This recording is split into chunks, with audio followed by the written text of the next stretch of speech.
Dans ce que je vais vous dire, je n'aimerais froisser personne et je n'aimerais choquer personne.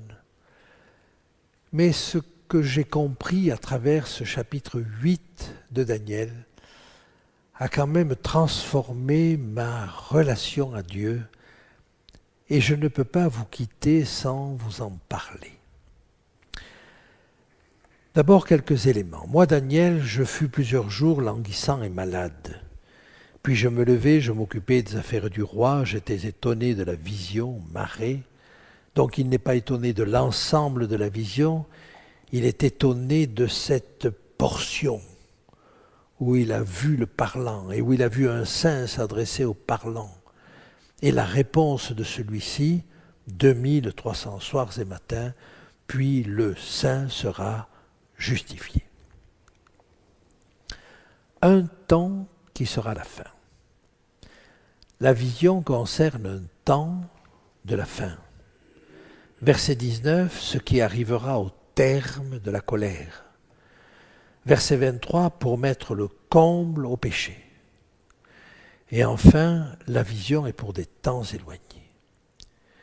Et l'ensemble de ces éléments dans la vision nous permet de penser qu'il y a une montée croissante du péché jusqu'à un comble auquel Dieu sera obligé de mettre fin. Ça rejoint ce que nous voyons dans l'Apocalypse quand il est dit que celui qui est saint se sanctifie encore, que le juste pratique encore la justice, mais que celui qui est souillé se souille encore. Et donc, si vous voulez, l'humanité s'oriente peu à peu vers une situation où l'ensemble ne sera fait que de deux camps. Ceux qui sont entièrement à l'Éternel et ceux qui sont entièrement contre l'Éternel et contre son peuple. Le deuxième élément, c'est dans vision et apparition, avec marée et chazon, que j'aimerais vous présenter. Daniel 8.1, Daniel a une vision, mais c'est chazon. Pendant la vision, c'est chazon. Daniel 8.13, vision sur le sacrifice perpétuel. Daniel 8.15, Daniel réfléchit sur la vision. Maintenant, marée. Eh bien, la première fois que ça apparaît, c'est dans Daniel 8.15, mais c'est avec le sens d'apparence. D'apparence, mais comme c'est un personnage divin, il n'est pas impossible que ça ait déjà le sens d'apparition. Mais gardons-lui le sens d'apparence. Par contre, au verset 16, il est dit « Gabriel explique-lui la vision ». C'est-à-dire ce moment où ce personnage, ce parlant, lui dit « 2300 soirs et matins, puis le saint sera justifié ». Je complète là où vous avez encore vision, qui est pour la fin, dans 8.17, et dans 9.21, Gabriel est vu dans la vision. Maintenant, marée, vous le trouvez encore au verset 26, mais c'est là la vision des soirs et des matins. Vous le retrouvez au 27, j'étais étonné de la vision, mais au chapitre 9 et au verset 23, Gabriel, qui n'avait pas pu expliquer la vision, lui dit « Je viens », il lui dit « Comprends la vision ». C'est-à-dire « Je viens pour t'expliquer la vision ». Mais c'est l'ordre qu'il avait reçu au chapitre 8. Et pas d'expliquer la vision en général, d'expliquer la marée. C'est 2300 soirs et matins.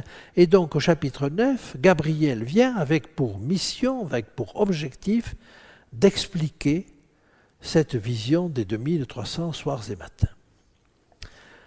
Alors maintenant, j'aimerais, et c'est le plus gros morceau de cette partie, j'aimerais parler de la justification de Dieu ou de la justification du saint. Et vous vous rendez compte que la comparaison du chapitre 7 et du chapitre 8 nous met en face d'une double équation. Le jugement qui apparaît au chapitre 7, c'est la même chose que la purification du sanctuaire. Mais la purification du sanctuaire, ça n'est pas ce qui est dit explicitement en Daniel 8,14. C'est ce qui ressort de l'ensemble, parce que vous avez un service journalier, un tamid, et que ce tamid, ce service continuel, doit forcément se terminer à un moment donné par un service annuel, un service de purification. Vous ne pouvez pas tout le temps amener des péchés sur le sanctuaire sans qu'à un moment donné, ils ne soient éliminés. Et donc vous voyez que l'un appelle l'autre. Et notre pratique de tous les jours de demander pardon qui correspond au service journalier doit se terminer un jour par une purification. Et c'est le jugement. Donc, nous avons ces deux choses, ces trois choses, le jugement, donc le jugement de l'homme, mais nous avons la purification du sanctuaire, et nous avons aussi la justification de Dieu. Alors, est-ce que ces choses-là vont ensemble? Et même on peut se poser la question, est-ce que Dieu a besoin d'être justifié? Et je sais bien que pour certains d'entre vous, ça peut apparaître étonnant. Et pourtant, nous avons des textes pour nous parler de cela. Et j'aimerais vous citer en particulier le texte de Romains. Quel est donc l'avantage des Juifs ou quelle est l'utilité de la circoncision? Il est grand de toute manière et tout d'abord en ce que les oracles de Dieu leur ont été confiés. Et quoi? Si quelques-uns n'ont pas cru, leur incrédulité anéantira-t-elle la fidélité de Dieu? Loin de là. Que Dieu, au contraire, soit reconnu pour vrai. Notez la force de ce verset. Que Dieu, au contraire, soit reconnu pour vrai. Il faut que Dieu soit reconnu pour vrai. Et le texte va être encore plus précis. Que Dieu, au contraire, soit reconnu pour vrai, tout homme pour menteur, selon qui est écrit, et c'est dans les psaumes, afin que tu sois trouvé juste dans tes paroles et que tu triomphes quand on te juge. C'est-à-dire que tu sois justifié. Je n'invente pas le texte. Alors je sais bien que ça paraît étonnant, mais j'aimerais vous dire que je ne suis pas le seul à parler de la justification de Dieu ou de la vindication, comme disent les anglo-saxons. Et j'aimerais développer ce thème-là devant vous un petit peu plus. Vous avez donc là un premier texte qui nous parle de la justification de Dieu. Maintenant, le jour des expiations jusqu'au bout. Et vous avez vu que le transfert des péchés sur le bouc pour Azazel est ce qui correspond, ça fait partie du service du jour des expiations. C'est-à-dire qu'à un moment donné, tous ces péchés chargés sur le sanctuaire, chargés sur le grand prêtre, et le grand prêtre, nous le savons, est l'image de Christ, tous ces péchés-là vont être reportés, confessés sur la tête du bouc pour Azazel. Et là, je vais lancer quelque chose dont j'espère que vous ne serez pas choqués. Mais vous vous rendez compte que tous ces péchés qui sont reportés sur Christ, Christ en est le porteur, oui, mais il en est le porteur temporaire. Jusqu'au temps où tout cela sera reporté sur Azazel. J'ai fait une expérience douloureuse et je pense que je vous l'avais racontée. Un jour, alors que j'expliquais ce qui se passe dans le sanctuaire, dans tout un groupe qui n'était pas habitué et pas spécialement connaisseur du sanctuaire, et j'expliquais ces choses et le transfert du péché. Et à la fin de l'exposé, quand j'arrive au bouc pour Azazel, une des personnes de l'assistance m'a dit, mais alors si je comprends bien, le dernier qui porte mes péchés, c'est Azazel, c'est Satan. Alors c'est Satan qui me sauve. Et je vous avoue qu'il y avait là quelque chose d'une logique à laquelle, à l'époque, je n'ai pas su répondre. Maintenant, je saurais que répondre. Je ne sais pas si vous savez que certains commentateurs, certains théologiens en sont venus à dire que le bouc pour Azazel était une image de Jésus, parce qu'il portait nos péchés à la fin. C'est évidemment une erreur que l'on ne peut pas accepter, mais je vous dis, ça existe. Ça existe. Et je ne peux pas aller dans ce sens-là. Et donc, je rapproche ces deux événements. Le fait que les péchés sont reportés sur Azazel et la justification de Dieu. Si les péchés étaient jusque-là sur Jésus et sont reportés sur Azazel, alors ça veut dire que Dieu est justifié, qu'il est dégagé de ces choses-là.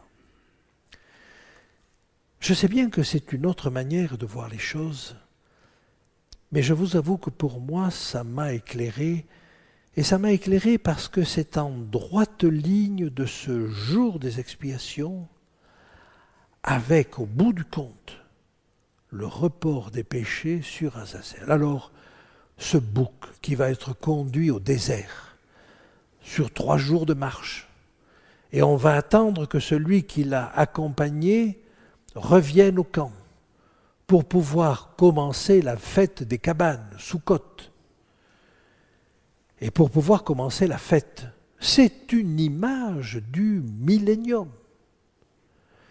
Ce Satan conduit au désert, cet Azazel, ce bouc pour Azazel qui est conduit au désert et qui va y mourir, mais qui ne sera pas sacrifié. C'est le seul animal dans toute cette série de sacrifices qui, lui, n'est pas sacrifié. Et Satan ne sera pas sacrifié. Et pendant 1000 ans, Satan va se trouver sur une terre déserte. Il va contempler les résultats de son œuvre. Et c'est cela qui nous est dit à travers le bouc pour Azazel, mais il va contempler son œuvre chargée de tous ces péchés qui ont été confessés, qui ont temporairement été sur Christ, mais qui sont maintenant reportés sur le véritable auteur du péché. Une fois de plus, je vous le dis, je n'aimerais choquer personne. Mais je suis obligé de vous dire quand même que des éléments de la justification du saint sont ailleurs dans le texte. Et j'aimerais vous parler maintenant du sanctuaire céleste avec cette nécessité de le purifier. Combien de fois ai-je entendu que le sanctuaire céleste, rien n'était commis de mauvais et que par conséquent, il n'avait pas besoin d'être purifié comme le sanctuaire terrestre. Eh bien, regardez ce texte des Hébreux. Hébreux 9. Et presque tout, d'après la loi, est purifié avec du sang. Des ans effusions de sang, il n'y a point de pardon. Il était donc nécessaire, puisque les images des choses qui sont dans les cieux. Dans les cieux, il y a la réalité. Sur la terre, il y a des images. Donc, les images qui sont sur terre avaient besoin d'être purifiées. Mais il était donc nécessaire, puisque les images doivent être purifiées, que les choses célestes elles-mêmes, c'est-à-dire l'original, le fussent par des sacrifices plus excellents que cela. Par conséquent, le sanctuaire céleste, lui aussi, et malgré ce que nous pouvons penser, le texte est là, ont besoin d'être purifiés. Ah, il faut qu'on s'explique un petit peu. Et là, j'aimerais dire que cette justification de Dieu m'apparaît dans deux occasions. Et je vois la justification du saint une fois à l'occasion du jugement de la maison de Dieu et du jugement des vivants en particulier. Et je vois une deuxième occasion pendant le millénium, lors du jugement des réprouvés. Et laissez-moi vous montrer cela. J'aimerais vous montrer maintenant, et je ne sais pas si vous le voyez et si les couleurs ont été bien choisies, malheureusement peut-être pas, mais j'aimerais, vous le voyez là ou non? Oui, c'est difficile. Bon, pardonnez-moi, j'aurais dû choisir d'autres couleurs, mais j'ai repris ça de notre montage et je n'ai pas été clairvoyant, mais pardonnez-moi. Mais j'aimerais comparer devant vous deux textes. Apocalypse 5.12 et Apocalypse 7.12. L'un se trouve au début du jugement, dans la scène d'inauguration du jugement.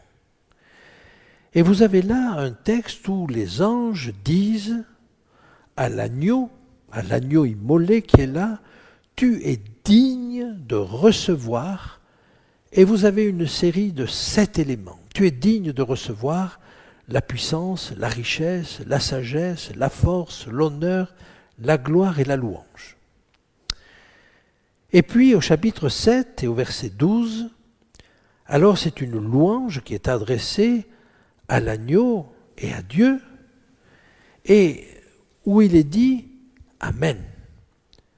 À toi soit la louange, la gloire, la sagesse, l'action de grâce, l'honneur, la puissance et la force. Quand vous comparez ces deux listes, vous voyez que la puissance s'y trouve dans les deux cas. Il y a eu un décalage, là je suis désolé, mais c'est la puissance qui devrait être surlignée. La sagesse, vous la trouvez des deux côtés. La force, vous la retrouvez également. L'honneur, vous le retrouvez également. La gloire, vous la retrouvez également. Et la louange, vous la retrouvez également. Vous n'avez qu'un élément des deux côtés, les deux ont 7 éléments, c'est la richesse et l'action de grâce. Je me suis interrogé là-dessus et je me suis rendu compte que la richesse, au fond, quelle est la richesse de Dieu? Il peut produire tout l'or qu'il veut, toutes les perles qu'il veut, mais il y a une chose qu'il ne peut pas produire. Une chose où il dépend de nous, c'est notre reconnaissance. Et si je m'adresse là aux parents, reconnaissez que ce qui vous fait le plus plaisir en tant que parents, c'est que les enfants reconnaissent ce que vous avez fait pour eux. Et la reconnaissance que nous pouvons avoir avec Dieu, ça c'est la richesse de Dieu. Parce que c'est la seule chose qu'il ne peut pas produire seul, qu'il doit attendre de nous, si j'ose dire. C'est notre reconnaissance. Et par conséquent, la richesse, là, dans la première liste, c'est l'action de grâce de l'autre côté. Mais il y a une différence beaucoup plus forte entre ces deux listes. La différence, c'est que d'un côté, il est dit « tu es digne ». Oh, la dignité de Dieu est reconnue. Mais si je dis à mon fils « tu es digne d'un ordinateur », est-ce que ça veut dire qu'il a l'ordinateur? Non. Il en est digne. Ou tu es digne d'une voiture, parce que tu as bien travaillé, parce que si, parce que là, d'accord. Et vous voyez toute la différence qu'il y a entre le fait de dire « tu es digne » et au chapitre 7, « à toi et la gloire, la louange ». C'est-à-dire que là, c'est acquis. J'espère que vous sentez toute la différence entre ces deux textes. Et à ce moment-là, il nous faut nous demander que s'est-il passé entre le chapitre 5 et le chapitre 7 pour que les anges et la société céleste dans son ensemble disent d'un côté, tu es digne, mais de l'autre côté, ça y est, c'est acquis. Et quand vous regardez cela au chapitre 7, ce qui vient de se passer, c'est le scellage des 144 000. C'est-à-dire que le scellage des 144 000 pour l'univers entier est une preuve, est un acquis pour l'ensemble de la société céleste que Dieu a maintenant ce dont on le savait digne, mais que maintenant c'est acquis. Alors est-ce que l'état des 144 000 est à ce point important qu'il justifie Dieu? J'aimerais vous le faire sentir d'une autre manière et vous l'exprimer d'une autre manière. Je vais comparer l'action de Dieu, l'action de Christ quand il nous pardonne, à l'action d'un juge qui libère un coupable.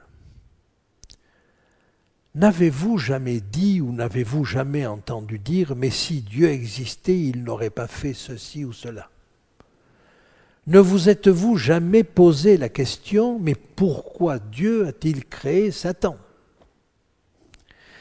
Et une fois qu'il l'a créé et qu'il a vu les dégâts que ça commençait à faire, pourquoi ne l'a-t-il pas détruit? Et vous voyez que ça, ces questions, elles reviennent. Et elles reviennent en permanence. Mais quand nous disons cela, est-ce que nous n'accusons pas Dieu? Est-ce que nous ne sommes pas en train de dire « mais il aurait pu faire mieux » ? Est-ce que Dieu ne doit pas être justifié de cette suspicion? Vous comprenez? J'essaie de vous dire que dans notre raisonnement, dans notre questionnement, nous nous posons la question de la justification de Dieu. Eh bien, je crois que la justification de Dieu arrivera et viendra, et que nous aurons des réponses à ces questions. Mais j'ai envie de vous dire, est-ce que vous êtes heureux que Jésus vous pardonne? Est-ce que vous êtes heureux que Jésus, au lieu de dire « celui-là il a péché, je l'élimine », dise « non, je lui donne une autre chance » et une autre encore derrière. Et il va dire à Pierre, non pas 7 fois comme le disait Pierre, mais 70 fois 7 fois. Et donc vous voyez qu'il y a là une action de Dieu qui nous donne une autre chance, et nous voudrions qu'il l'ait supprimée à Satan, mais nous l'accepterions pour nous. Mais si nous l'acceptons pour nous, Satan était une de ses créatures. Et pendant des milliers d'années, Dieu a cherché à sauver Satan et ses anges. Et donc c'est le pardon même de Dieu, cette capacité à nous donner d'autres chances que nous contesterions si nous lui contestions le fait d'avoir gardé en vie Satan. Mais tout cela doit être justifié. En quoi les 144 000 viennent-ils justifier? Et je reviens à l'image du juge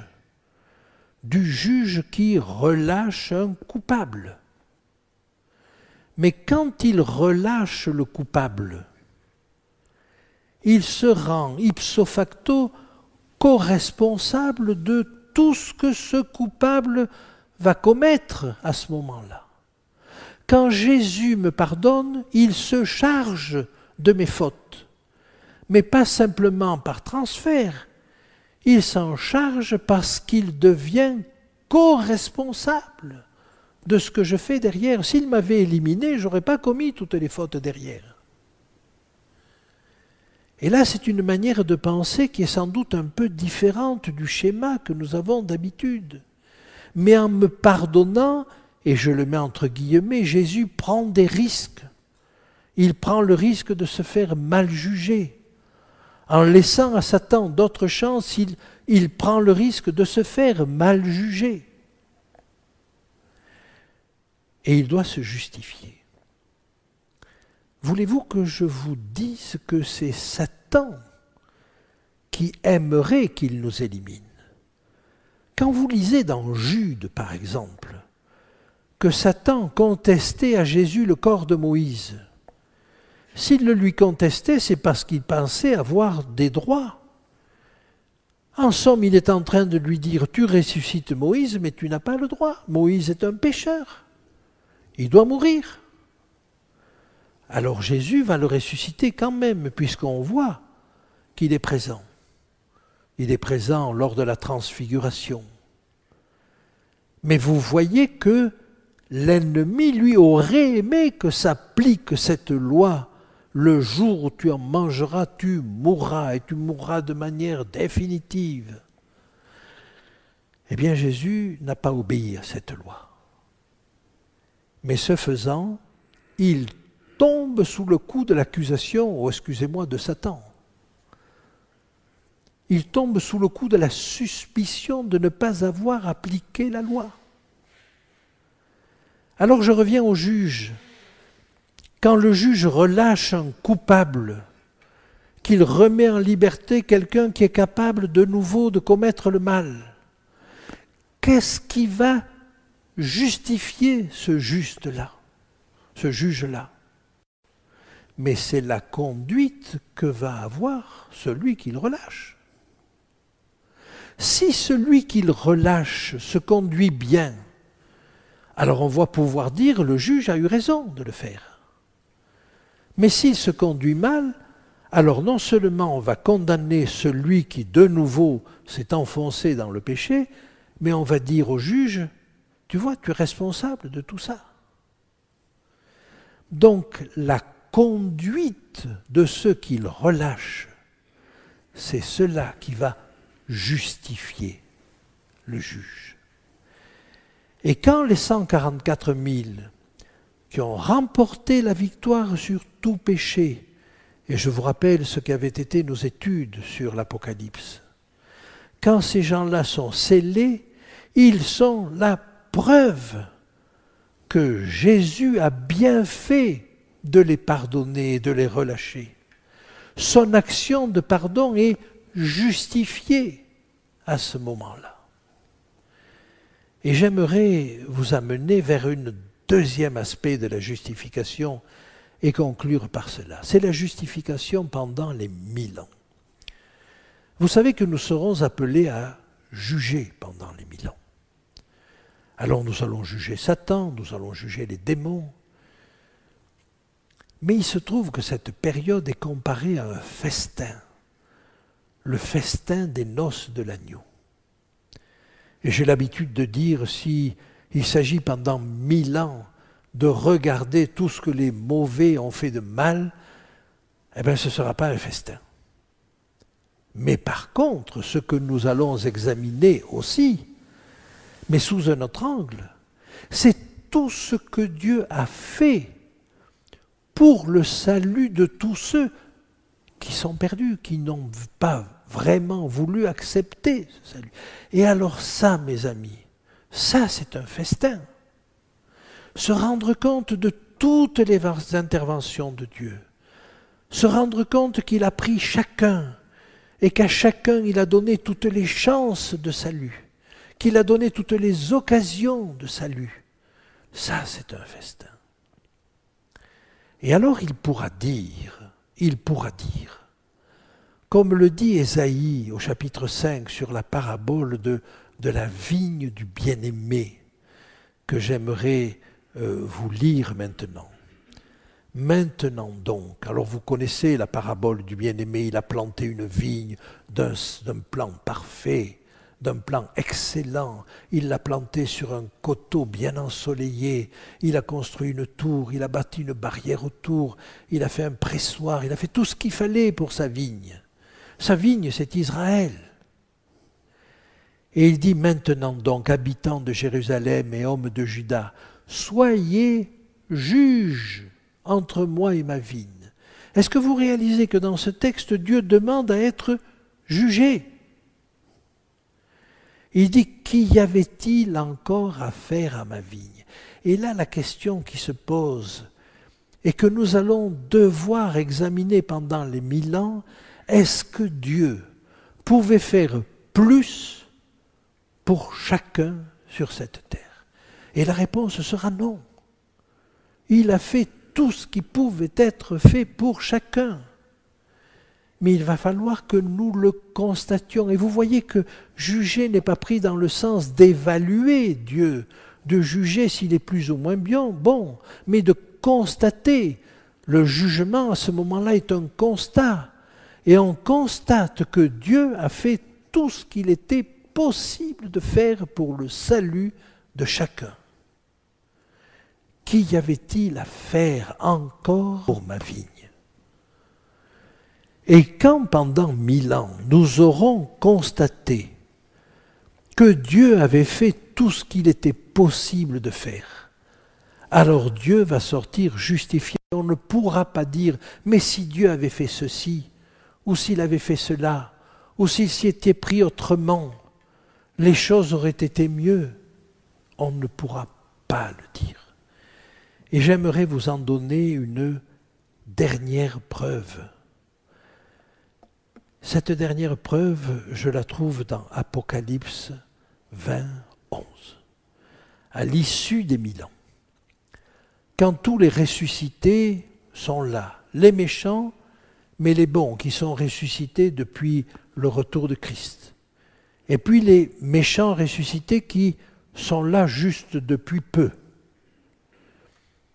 À ce moment-là, le texte nous dit « Puis je vis un grand trône blanc et celui qui était assis dessus. » Et pour la première fois dans toute l'histoire, pour la première fois dans toute la Bible, le trône de Dieu apparaît blanc. Et vous savez ce que ça signifie blanc. C'est-à-dire que Dieu, après 1000 ans d'examen de toute l'histoire, d'examen des méchants bien sûr, mais d'examen de tout ce qu'il a fait pour chacun, alors il apparaît aux yeux de chacun qu'il est justifié, qu'il n'a rien à voir avec le péché, qu'il l'a combattu de toutes les manières. Son trône, le symbole du jugement, c'est en tant que juge qu'il est sur le trône. Dieu est assis, nous dit le psaume, sur son trône en juste juge. Alors son jugement apparaît hors de toute accusation. On ne pourra plus l'accuser d'avoir laissé vivre Satan. On ne pourra plus l'accuser d'avoir laissé mourir les chrétiens dans les arènes. On ne pourra plus l'accuser de tout cela, parce qu'on verra qu'il n'a eu qu'un objectif auquel il s'est donné entièrement et auquel il a employé tous ses moyens, c'est le salut de tous. Son trône apparaît blanc. Il est justifié. Et vous voyez donc que le processus du jugement qui commence dans Daniel 7 et qui nous est révélé à travers la purification du sanctuaire, le texte de Daniel 8 est en train de nous dire que cette purification du sanctuaire, c'est la justification du saint. À partir de cette période, et nous verrons demain que c'est en 1844, mais à partir de cette période-là commence un processus de justification de Dieu qui va durer jusqu'à la fin des 1000 ans. C'est un processus de jugement de l'homme, mais comme nous le dit le texte de Romains, ce jugement de l'homme, il conduit à la justification de Dieu. Et bien que Dieu nous aide à voir clair dans ces choses-là, et une fois de plus, je ne voudrais choquer personne, mais je voudrais vous dire que ces choses-là, rassemblées dans ce faisceau que je viens de vous présenter, qui est peut-être un peu long, a changé ma conception du jugement, a changé ma compréhension de Daniel 8 et a changé ma relation à Dieu. C'est autre chose que je vois maintenant. Et je ne veux pas bloquer qui que ce soit dans une interprétation. Mon propos n'est pas là. Mais mon propos est de dire que le texte de Daniel 8 va peut-être bien au-delà de ce que nous imaginons à première lecture.